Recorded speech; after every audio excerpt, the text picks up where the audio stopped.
Hello and welcome to day number 9, I guess, of being you, relaxing into being you, celebrating the month of May. That includes International Global Phenomenal Universal Being You Day. How does it get any better than that? So today, oh, and by the way, I am an Access Consciousness facilitator. I'm a Being You certified facilitator, and that's kind of based on this bunch of goodies. bunch of goodies. Yeah, bunch of goodies is you guys.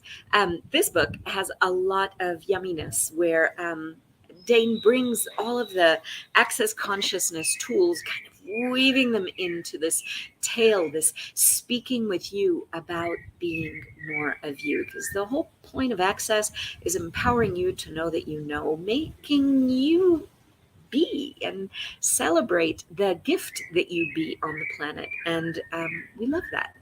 The more of you we have on the planet, the more of a gift it is for everybody else. And today's little exploration is this. Whose point of view is that? Okay? And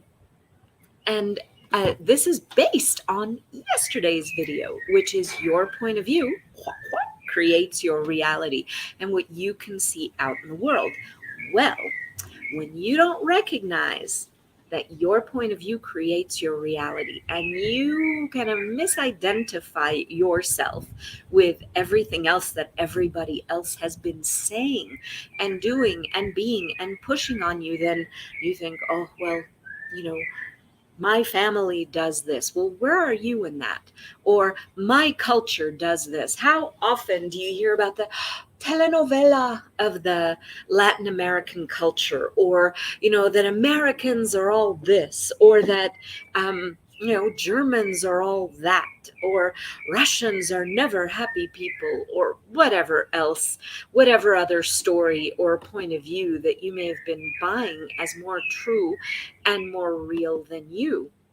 So this is where I'd like you to begin to recognize that if your point of view is creating your reality, well, whose point of view are you using to create your life, your living, and your reality?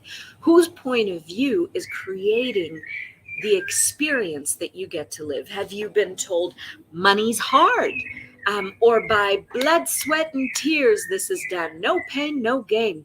Is that truly your point of view? Is that really what you'd like to create going forward in your life? And if you haven't watched yesterday's video or any of the other ones, I put them in the playlist so that it's easier on YouTube. It's a relaxing into being you playlist, and you got English, you got Spanish, so hopefully I cover most of y'all in there. And then you've got links, and you've got other stuff from Dr. Dain in there too. The gift is to recognize whose point of view are you using to create your life and living.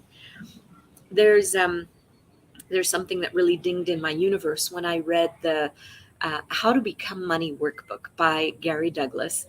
And one of the things that's mentioned in the book is your underlying assumptions. And it reminded me of something that one of my relatives, I won't get into the my this distant kind of thing so much, but one of my relatives said to me, you realize what to assume is? I said, no, what do you mean? She said, to assume, if you break the word down, is to make an ass out of you and me. So to assume is to just default on something. You're not actually creating your life. You're not choosing your life and living. You're kind of buying somebody else's point of view about what it is. You're assuming that what they're saying is true and real and applies to your life also. But what if it doesn't? What if you're making an ass out of yourself and really screwing up your life by buying somebody else's point of view? Plus, what's true for you makes you feel lighter, expansive, and there's just this lightness and this joy of following your bliss, so to speak, knowing what's true for you. That's the lightness of being you.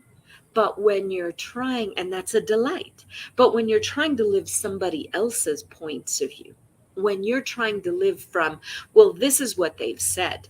This is their 10-step plan to happiness. If I do these 3 things, then my life will be just absolutely fabulous.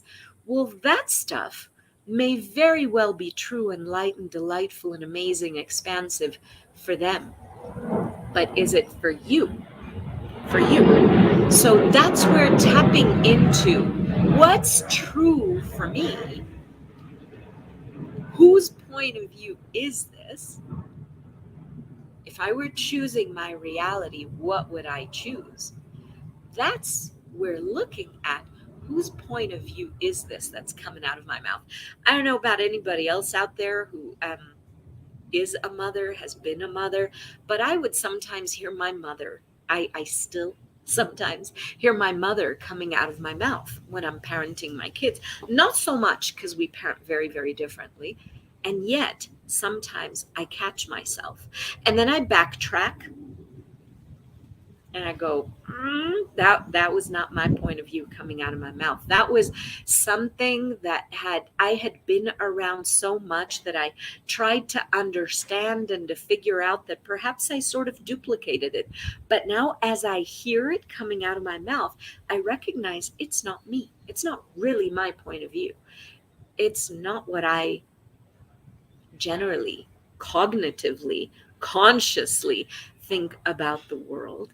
It's maybe what I've been around so much as a child, or who knows, maybe even before, that I've duplicated it and then created my life and living from that. And it's kind of an underlying program, you could say, or a subconscious program, an underlying assumption. Remember that assuming? And that just screws up my life. That takes all the delight and the joy and the ease and the fun and the uniqueness, that beautifulness of being you, out of it. So, whose point of view are you using to create your life and living from? And what if we don't have to, like, it's not an either or thing. You don't have to fight it. You just see it. And you see it and you go, oh, okay. Well, if I were being me here, what would I choose? If I were being me here, what would be fun for me? What would I prefer? What do I know here that I've been pretending not to know? What would be my way of looking at things? And it reminds me of, what's his name? Frank Sinatra. His song, I Did It My Way. Well, how often are we living not our way, but their way? And they may be brilliant, and they may be kind, and they may be very loving, but what they have put on us is not really what's true for us. And there's no fight needed. There's no judgment of it needed. There's just noticing it and going, I know for me, something different exists. I know I see the world in a different way. So thank you. And I'm choosing it my way. See y'all later. Thank you for being here, by the way.